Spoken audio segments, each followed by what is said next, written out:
ज्ञान की देवी मां सरस्वती को मेरा प्रणाम करता हूं। और उसके बाद टीचर्स डे पर मेरे गुरु को मेरा सत नमन। आज टीचर्स डे है, विश्व में मनाया जाता है, ऑल द वर्ल्ड में। कुछ देशों में अलग अलग डेट्स होते हैं मनाने के लिए। क्यों मनाया जाता है, किस लिए मनाया जाता है और हम मनाने जा रहे हैं, ये एक थोड़ा सा संशय है। जब सर्वपल्ली सर पढ़ा रहे थे बच्चों को, तो उन्होंने एक दिन सोचा कि हम एक विद्यालय में पार्टी करते हैं। बच्चों ने कहा सर हम आपके साथ पार्टी करेंगे, एक दावत देंगे। तो सर ने कहा आप मेरे जन्मदिन की पार्टी करें और मेरे जन्मदिन को एक टीचर्स डे के रूप में मनाएं, ताकि हमेशा आने वाले युगों तक याद रहे। 1962 में वह हमारे गुरु ने एक चरण चला लिया और पूरे विश्व में अनेक लगभग 90% देश इस दिन को मनाते हैं। गुरु वो नहीं, गुरु वो है जो आपसे बड़ा है, जो आपको सिखाता है। एक छठी क्लास का बच्चा होता है, एक जूनियर क्लास का बच्चा होता है, एक सीनियर क्लास का बच्चा होता है। जो उससे बड़ा है वही उसका गुरु है। उसी का सम्मान करना शुरू कर दें, गुरु का सम्मान अपने आप आरंभ हो जाएगा। जब भी आपको लगे कि मुझसे बड़ा है, हम उसे शिष्टाचार से बात करें, हम उसे अच्छी तरीके से सीखें। बिकॉज सीखने के लिए आपको विनम्र होना चाहिए और सीखने के लिए आप में वो 3 चीजें अवश्य होनी चाहिए। कौन सी 3 चीजें हैं? देखो, to get success for 3 things necessary। 1 है आपका टाइम सही होना चाहिए, टाइम सही होना चाहिए। दूसरा राइट वे होना चाहिए, राइट टाइम राइट वे। और थर्ड पॉइंट है आपकी जो सोच है वो भी राइट होनी चाहिए। तो राइट थिंग, तीनों बात याद रखिए और उसमें मिला दीजिए आपका फर्स्ट रेट माइंड होना चाहिए, आपका उत्कृष्ट जो दिमाग है वो अच्छा होना चाहिए। उत्कृष्ट दिमाग के साथ दूसरी चीज एक और है, वो है क्यूरियोसिटी। उसमें आप जिज्ञासा को जोड़ दीजिए। अगर उसमें जिज्ञासा जोड़ देते हैं तो एक पॉइंट और बचता है, वो है विल। हम इच्छा करते हैं तो कोई सा ऐसा लक्ष्य दुनिया में नहीं है जिसे हम पा नहीं सकते। ऐसी कोई जगह नहीं, कोई स्थान नहीं जिसे हम पा नहीं सकते। बिकॉज क्योंकि असफलता ही मनुष्य को सफलता का रास्ता दिखाती है। असफलता ही मनुष्य को क्या दिखाती है? सफलता का रास्ता। बिकॉज क्योंकि अगर सफल है तो कुछ करने की आवश्यकता नहीं होती। आदमी सबसे पहले असफल होता है, उसके बाद उसे सफलता मिलती है। The future depend on you but what to today. भविष्य आप पर निर्भर करता है कि आज आप क्या करते हैं, आज आप क्या करते हैं। फ्यूचर इसी पर निर्भर करता है। क्योंकि start slow but don't stop. Start slow but don't stop. धीरे चलो लेकिन रुकना नहीं है। बिकॉज क्यों नहीं रुकना है? ए winner does not stop and try. क्योंकि एक विजेता कभी रुकता नहीं है। जब तक वो जीतता नहीं है तब तक वो रुकता नहीं है। क्यों नहीं रुकता है? क्योंकि हमें क्या करनी है? कोशिश। और कोशिश कौन सिखाता है? एक टीचर। रास्ता कौन बताता है? एक अध्यापक। रास्ता कौन बताता है? हमसे जो एल्डर है, हमसे जो बड़ा है, वही सिखाता है। हेलो, एक बार एक गुरु और एक चेले ने सफर करना शुरू कर दिया।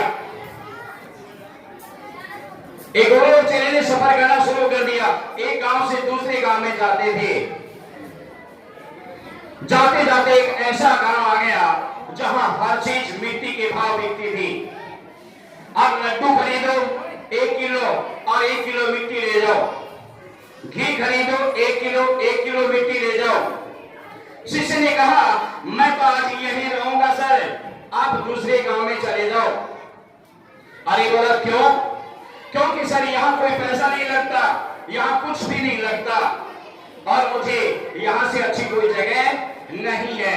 गुरु ने उसे एडवाइस दी कि बेटे यहां रह सकते हो तुम, लेकिन मैं यहां नहीं रुकूंगा क्योंकि यहां रुकने में खतरा है।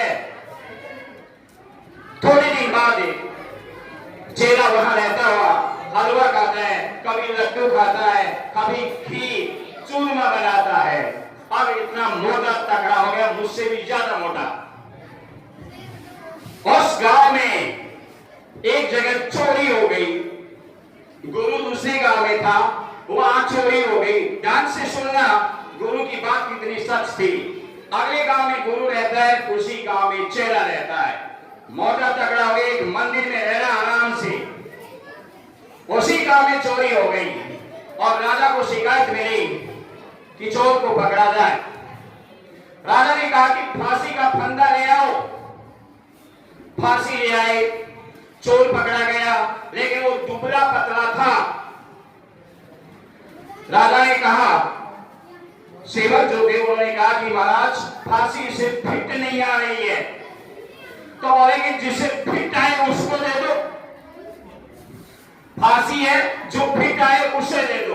तो ढूंढने निकले तो मंदिर में वही चेला वहां बैठा था और वो बिल्कुल मोटा तगड़ा था कि इससे फिट आएगी एकदम से, कोई चांस ही नहीं है इसे रुकने का। पकड़ के ले आए, महाराज से विनती करने लगा, महाराज मेरा क्या दोष है, मैंने क्या किया? मैंने कुछ किया ही नहीं, चोरी नहीं की, डकैती नहीं की, किसी को कुछ कहा ही नहीं, मुझे फांसी क्यों? बोला नहीं, ये फिट तुम्हें हो रही है, ये फिट आपको होती है, हमें उससे कोई मतलब नहीं, हमारी फांसी फिट होती है। आपको भी कोई फांसी में फिट करने की कोशिश करे तो कभी मत होना, क्योंकि डिसीजन स्वयं का होता है। कभी अपने का डिसीजन लेना, खुद से पूछना, क्योंकि खुद में वो सब कुछ है जो किसी में नहीं है। आपके अंदर मंदिर है, आपके अंदर आत्मा है, आपके अंदर झूठ भी है, आपके अंदर सच भी है। फांसी के लिए अंतिम शब्द पूछा गया तो उसने कहा कि मुझे मेरे गुरु से मिला दो। अगले गांव में गुरु आए और गुरु जी आते ही कहा, बेटा फंस गया ना, मैंने कहा था यहां रहना नहीं है, अब और क्या करें? आपस में दोनों ने बातें की कि मैं एक प्लान बताता हूं, उस प्लान में हम सक्सेस हो जाएं तो बहुत अच्छी बात होगी। बोला क्या? एक दूसरे से कहा कि हम दोनों झगड़ा करेंगे और ये कहेंगे कि इस फांसी पर, इस फंदे पर सबसे पहले मैं चढ़ूंगा और तू कहना मैं चढ़ूंगा। दोनों लड़ने लगे। तो महाराज ने पूछा, आप लड़ क्यों रहे हो? तो गुरु ने कहा, महाराज जो भी इस फांसी पर चढ़ता है सबसे पहले स्वर्ग वही पहुंचता है और स्वर्ग का राजा बनता है। महाराज ने सोचा, हम इनको फांसी क्यों दे रहे? स्वर्ग का राजा तो मुझे बनना है। बोला कि तुम्हारी थोड़ी है फांसी, फांसी है मेरी और कोई नहीं चलेगा आप में से, और मैं चढ़ जाऊंगा। राजा को फांसी पर चढ़ा दिया गया। बात खत्म। गुरु ने कहा, देख चले, मैंने तुम्हें कहा था कि ये काम अच्छा नहीं। जो चीज आपको मुफ्त में मिले वो कभी अच्छी नहीं होती है, कभी भी अच्छी नहीं होती है, क्योंकि मुफ्त की चीजें और मुफ्त में आप सिर्फ एक चीज ले सकते हो, एक चीज ले सकते हो आप मुफ्त में। कौन सी है? आप गुरु से विनम्र कीजिए, उसके साथ नम्र रहिए और उससे विनती कीजिए, आप उसे रिस्पेक्ट कीजिए।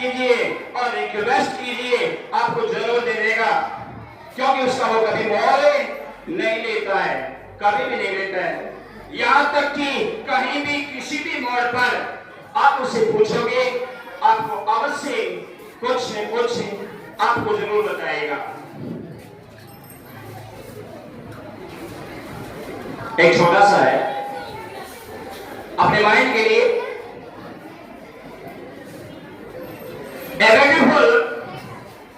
a beautiful life began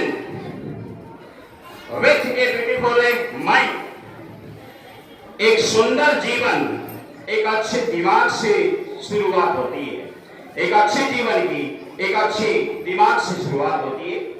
जब भी आपका माइंड, आप सोचो, अच्छी के लिए सोचो, करो, वह भी अच्छा करो, तो आपका लाइफ में बहुत ही अच्छा होगा। मैं चाहूंगा कि प्रोग्राम बहुत ही अच्छा रहा, बच्चे बहुत ही साइलेंट हैं और अपना कार्यक्रम जो है वो सुंदर तरीके से कर रहे हैं। बट मेरी एक रिक्वेस्ट है आपसे, पूरे विद्यालय परिवार से, कि जब भी हमारी क्लास